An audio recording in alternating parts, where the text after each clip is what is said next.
റോബോട്ടുകളെ കുറിച്ച് പറയുകയാണെങ്കിൽ ഇപ്പോൾ മിക്കയിടത്തും നമുക്ക് റോബോട്ടുകളുടെ സാന്നിധ്യം കാണാൻ കഴിയുമല്ലേ. റെസ്റ്റോറൻറ്റിൽ പോവുകയാണെങ്കിൽ പലപ്പോഴും ഭക്ഷണം കൊണ്ടുതരാൻ റോബോട്ടുകൾ കാണും. പലപ്പോഴും വേദികളിലൊക്കെ റോബോട്ട് ഈ പറഞ്ഞ പോലെ ആൾക്കാർക്ക് സാധനങ്ങളൊക്കെ കൊണ്ടു കൊടുക്കാൻ പോകുന്നതൊക്കെ നമ്മൾ കണ്ടിട്ടുണ്ട്. പക്ഷേ ഈ റോബോട്ട് മനുഷ്യനിൽ നിന്ന് വ്യത്യസ്തമായി നിൽക്കുന്നത് എപ്പോഴാണ്? മനുഷ്യനുള്ള അതേ വികാരങ്ങളൊന്നും റോബോട്ടിനില്ല എന്നതിലാണല്ലേ. പക്ഷേ റോബോട്ടുകൾക്ക് നമ്മളെ സ്നേഹിക്കാൻ സാധിച്ചാലോ, നമ്മുടെ വികാരങ്ങളെല്ലാം ഒരു റോബോട്ട് മനസ്സിലാക്കി പെരുമാറാൻ കഴിഞ്ഞാൽ നല്ലതായിരിക്കുമെന്ന് നമ്മളൊക്കെ എപ്പോഴെങ്കിലും ചിന്തിച്ചിട്ടുണ്ടാവും അല്ലേ. അങ്ങനെ ഒരു റോബോട്ടിനെ വികസിപ്പിച്ചെടുത്ത ഒരു 9ാം ക്ലാസ്സുകാരനുണ്ട് അങ്ങ് വടകരയിൽ. ഒന്ന് കണ്ടിട്ട് വരാം. Tell me about MPU 6050 gyroscope module.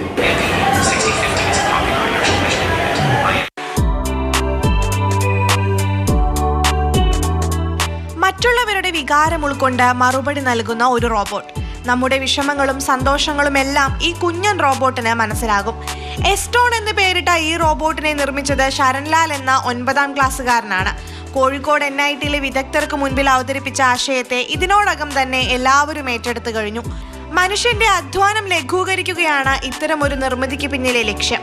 ഇതിൻ്റെ അകത്ത് ഇൻബിൽഡ് ആയിട്ടൊരു AI ഫംഗ്ഷൻ ഞാൻ കൊടുത്തിട്ടുണ്ട്. അതായത് നമ്മളെ സ്ഥിരമായി കാണുന്ന ആൾക്കാരെ മനസ്സിലാക്കാനും അവരുടെ മുഖങ്ങൾ ഓർത്ത് വെച്ച് പിന്നൊരു സമയത്ത് അത് മനസ്സിലാക്കിയെടുക്കാനുള്ള കഴിവ്. പിന്നെ ഉള്ളതെന്ന് പറഞ്ഞാൽ സോളാർ പവേർഡ് ആണ്.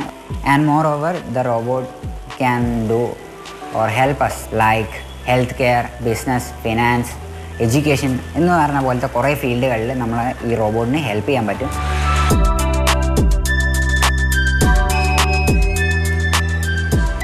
മാതൃഭൂമി ന്യൂസ്, കോഴിക്കോട്. അഖില CP നമുക്കൊപ്പം ചേർന്നുണ്ട്. അഖില, ഒരു 9ാം ക്ലാസ്സുകാരൻ ഇങ്ങനെ ഒരു റോബോട്ട് വികസിപ്പിച്ചെടുത്തു എന്ന് പറയുമ്പോൾ ഒരു അത്ഭുതം തോന്നുന്നുണ്ട്. അതോടൊപ്പം എപ്പോഴും നമ്മൾ പറയുന്നതാണ് റോബോട്ടുകൾക്ക് മനുഷ്യന്റെ വികാരം മനസ്സിലാവില്ല എന്നുള്ളത്. പക്ഷെ ഇതിൽ അങ്ങനെയും ഒരു സംവിധാനമുണ്ടല്ലേ? അതേ സന്ധ്യ, ഇത് പെട്ടെന്ന് കേട്ടപ്പോൾ നമ്മളും ഈ ചർച്ചകളൊക്കെ പുരോഗമിക്കുകയാണല്ലോ ഈ നിർമ്മിത ബുദ്ധിയുമായി ബന്ധപ്പെട്ട്.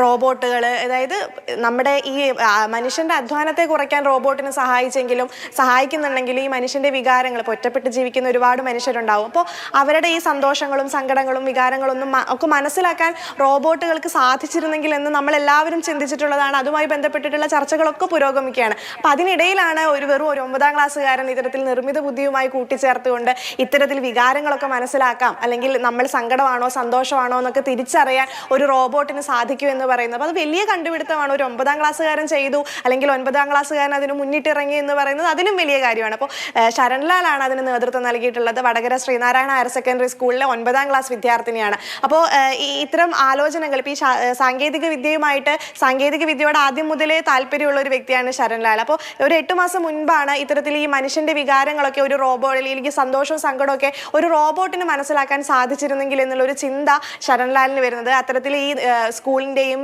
അധ്യാപകരുടെയും ഈ രക്ഷിതാക്കളുടെയും ഒക്കെ നേതൃത്വത്തിലാണ് ഇത് വികസിപ്പിച്ചെടുക്കുന്നത് എന്നതാണ് ഏറ്റവും പ്രധാനപ്പെട്ട കാര്യം. അപ്പോൾ ഈ മനുഷ്യന്റെ അധ്വാനം ലഘൂകരിക്കുന്നു. ഇപ്പോൾ ഈ ചോദ്യങ്ങളൊക്കെ നമുക്ക് പല ഭാഷയിലും ചോദിക്കാം. പക്ഷെ ഇപ്പോൾ ഇംഗ്ലീഷ് മാത്രമേ പറ്റുള്ളൂ. അപ്പോൾ അതുമായി ഇനി കൂടുതൽ ഭാഷകൾ അതിൽ ഉൾപ്പെടുത്താനുള്ള ശ്രമത്തിലും കൂടെയാണ് ശരൺലാൽ.